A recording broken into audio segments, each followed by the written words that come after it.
પુણેની trainee IAS officer પૂજા ખેડકરની ચર્ચા ચાલે છે। ઘણા બધા લોકો હવે પૂજા ખેડકરને જાણતા થઈ ગયા છે કે આ એક વિવાદી છોકરી છે। નમસ્કાર દર્શક મિત્રો, છેલ્લા કેટલાક દિવસથી પુણેની ટ્રેની આઈએએસ ઓફિસર પૂજા ખેડકરની ચર્ચા ચાલે છે। ઘણા બધા લોકો હવે પૂજા ખેડકરને જાણતા થઈ ગયા છે કે આ એક વિવાદી છોકરી છે।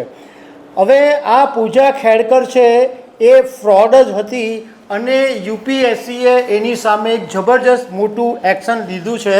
તો એના વિશે હું તમારી સાથે વાત કરીશ।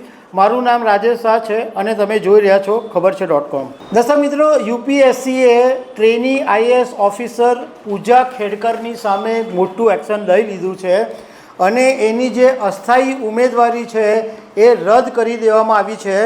અને સાથે સાથે યુપીએસસીએ એક એવું પણ એક્શન લીધું કે ભવિષ્યની અંદર પૂજા ખેડકર આઈએએસ આઈપીએસ કે કોઈ પણ પરીક્ષાની અંદર સામેલ નહીં થઈ શકે।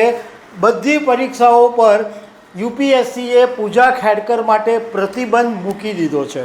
પૂજા ખેડકરના એણે જે યુપીએસસીની પરીક્ષા આપતી વખતે જે દસ્તાવેજો રજૂ કરેલા હતા એ તમામ દસ્તાવેજો તપાસ કર્યા પછી યુપીએસસીએ ખેડકરને CSE 2022ના નિયમોના ઉલ્લંઘન કરવા માટે દોષિત ઠેરવી દીધી છે।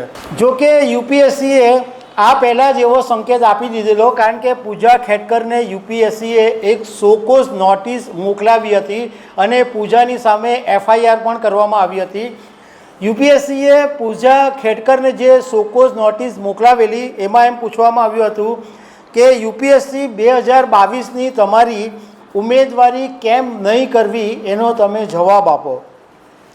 જોકે આ આખી તપાસની અંદર યુપીએસસી માટે એક ચોંકાવનારી વાત એ સામે આવી કે યુપીએસસીએ આ જે પૂજા ખેડકરનો ઇસ્યુ ઊભો થયો એ પછી 15 વર્ષના ડેટા તપાસ્યા, એમાં એ વાત સામે આવી કે પૂજા ખેડકરનો એકમાત્ર કેસ એવો હતો કે જેમાં યુપીએસસીને ખબર નહીં પડી કે પૂજા ખેડકરે કેટલી વખત યુપીએસસીની પરીક્ષા આપી।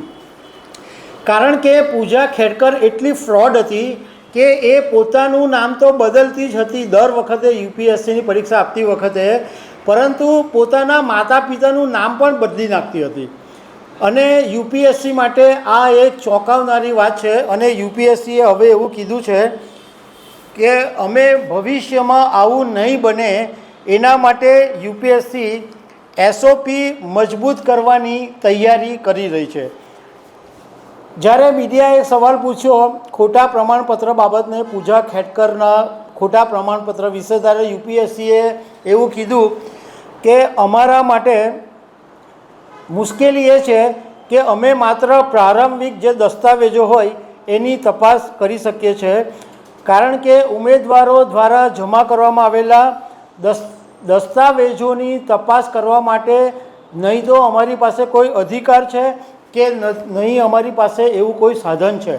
કારણ કે હજારોની સંખ્યામાં ઉમેદવારોના દસ્તાવેજો રજૂ થાય છે, તો એ તપાસવા યુપીએસસી માટે કોઈ સાધન બી નથી અને એ એમનો અધિકાર પણ નથી એવું યુપીએસસીનું કહેવું છે। હવે પૂજા ખેડકરનો વિવાદ આમ તો બહુ જાણીતો છે, પરંતુ એમ છતાં હું તમારી સાથે સંક્ષિપ્તમાં વાત કરી લઉં કે પૂજા ખેડકર ટ્રેની આઈએએસ અધિકારી તરીકે જ્યારે એને એક કલેક્ટરની જોબ મળી તો એણે સૌથી પહેલાં એવી માંગણી કરી કે મને એક ઓફિસ અલગથી આપવામાં આવે, ગાડી અલગથી આપવામાં આવે। અને આ વિવાદ ઊભો થયો ત્યારે કલેક્ટરે સચિવને એક રિપોર્ટ કર્યો કે આવી રીતે ટ્રેની આઈએએસને આવું કોઈ આપી શકાય નહીં।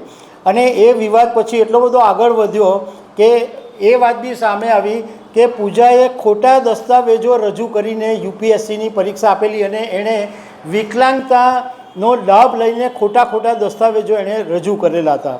પણ આખરે યુપીએસસીએ એની સામે એક્શન લીધા છે અને હવે એની સભ્યતા બી રદ કરી દેવામાં આવી છે અને ભવિષ્યમાં કોઈ પરીક્ષા પણ પૂજા આપી શકવાની નથી।